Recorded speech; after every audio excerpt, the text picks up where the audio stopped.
Hello, everyone. Welcome to MLAS 800. This is our third learning activity. We're in week two. This learning activity, we're going to cover the first open instruction tuned large language model named Dolly. And we're going to cover, and it's through Databricks. So without further ado, let's go ahead and jump into it. Um, First up is what is Dolly? And then we'll talk a little bit about the different types of LLMs, jump into a little conversation around that. But Dolly is an open source instruction tuned model. And it was developed by Databricks, and it's really important because it's one of the first commercially viable what we call instruction tuned large language model, or an instruct version of a large language model. There's really three core large language model architectures. There's base, there's instruct, and then there's chat style large language models. Although that was kind of back in the day.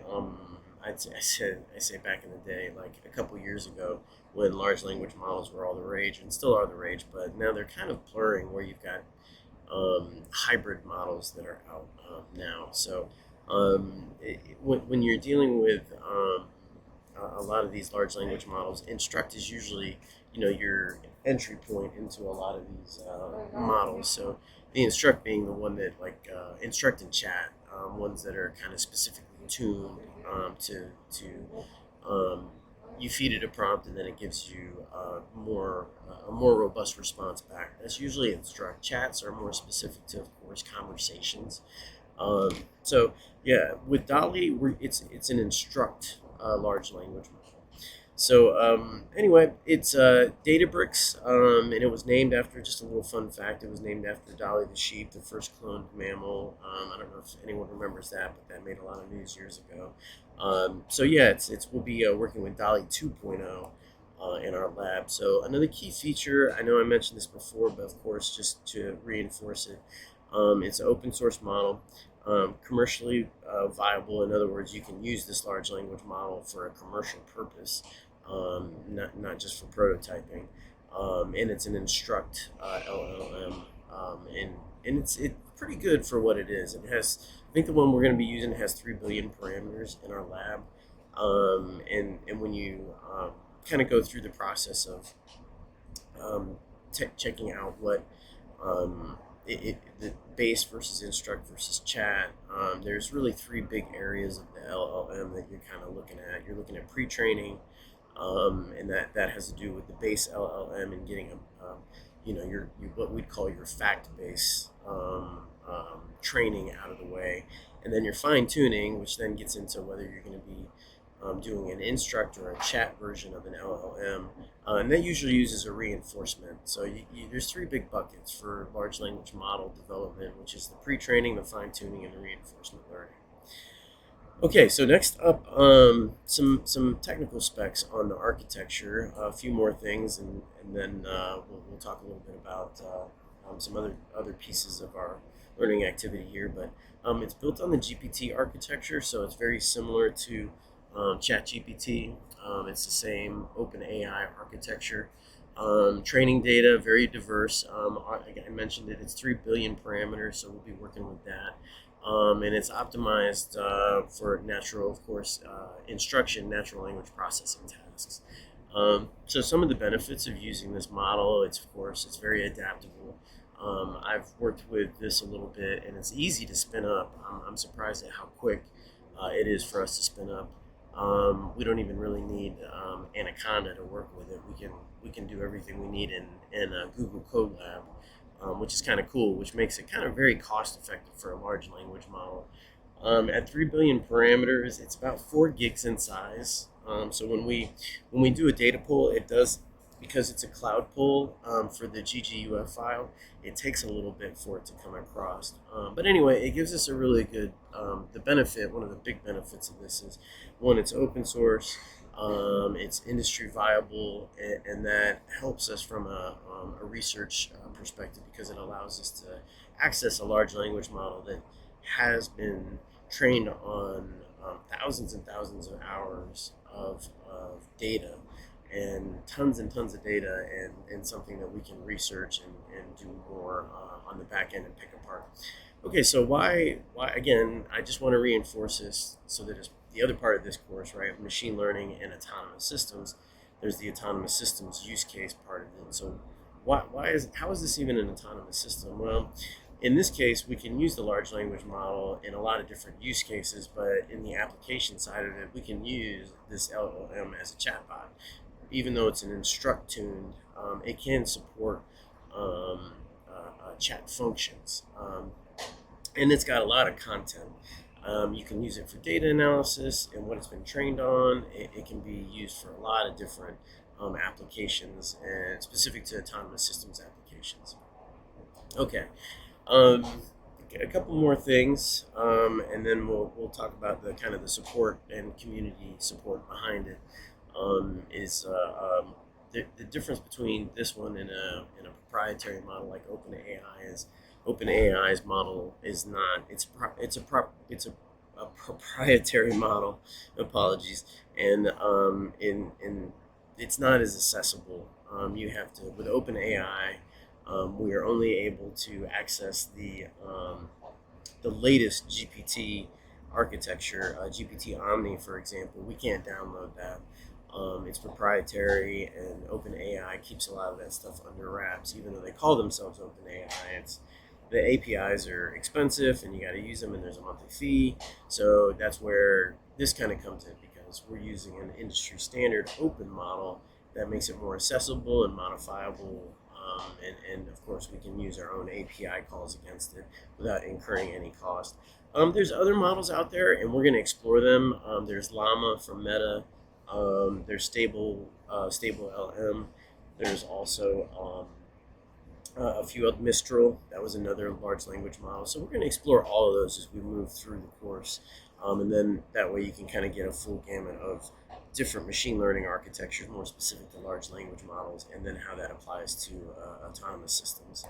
So community support for this is pretty big. So I wasn't as familiar with Databricks. I was more familiar with Mistral and other models like Stable LM and Llama. Of course, Llama is the big one.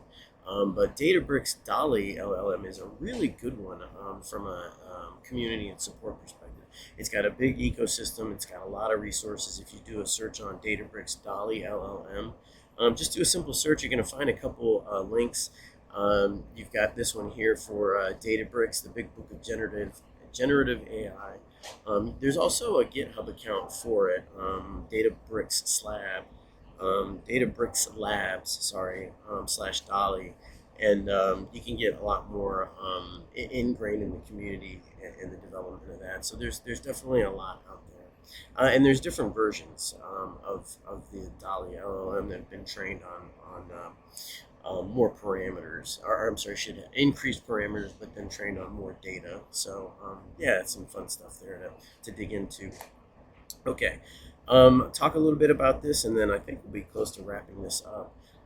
So it's got a lot of roadmap to it for the architecture. It being open source helps to improve advancements, or I should say enhance advancements of the architecture, increase adoption, and then of course partnerships. So the fact that Dolly is open and accessible means that institutions like us at K-State, we can collaborate with them without getting into intellectual property disputes and things like that. Okay, so we talked a little bit about this earlier, but I wanted to follow back up with this and then talk a little bit about autonomous systems, and then we'll kind of wrap up. But it's a foundation based on GPT architecture. So it's just kind of a quick recap. Layers and parameters utilizes a transformer, 3 billion parameters, as I mentioned before. It's an instruction-tuned model, so it's an instruct LLM. Optimized for a lot of NLP instruction and querying tasks, and integrates real well. So if you're in the Databricks architecture and using the Databricks infrastructure, the Dolly architecture is going to integrate perfectly with the Databricks stack. So that gives you good deployment. It makes it easy, and so of course you can use this large language model with other deployments, whether it be AWS or Microsoft's cloud services, right? You can Azure, you can go different routes because it's open source, so it's not just exclusive to Databricks. So that makes this kind of really nice in that regard. So as an autonomous system, I just want to move it on, and then we'll talk a little bit about Colab, and then about the environment we'll be developing in.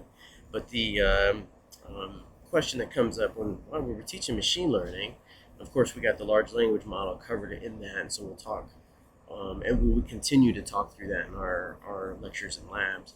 But Dolly is an autonomous system. I mentioned it earlier because it's um, scalable, because it's a self-improving architecture, and also because it's an LLM.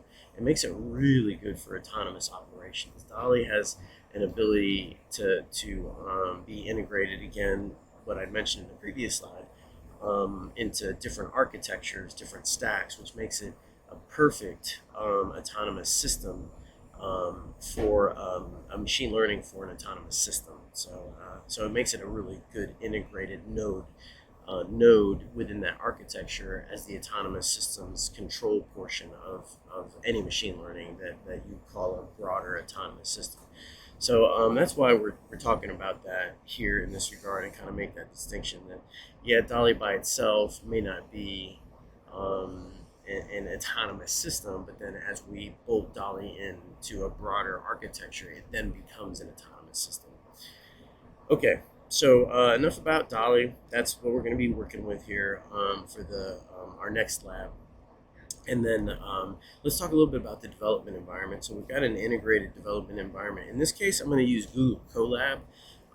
It's free, cloud-based Jupyter Notebook environment. It works just like Anaconda. This is going to be pretty straightforward. If you've got Anaconda stood up, great. We will be using it in some form or fashion, but Google Colab in this particular case works really well for us to explore.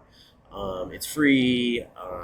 It doesn't cost any money, and we've got integration with Dolly. We're going to be using Hugging Face. That's where a lot of the GGUF files for the large language models that are open source are. So I'll repeat that again: Hugging Face. But the big one is Python plus Google Colab, and that'll be what we use. And okay, so Google Colab is good for data analysis, machine learning, education, and one of my favorites is prototyping. It's fantastic for a quick, I need to do something, I need to check something. You can pull it up, go to Colab, and you're good to go. So anyway, that's what we'll be using. And then as for next steps, we'll head on over to the next learning activity. We'll pull up Google Colab, and that'll be a lab. It won't be a lecture. So this will be our lecture for this week. And then next learning activity will be focused on a lab.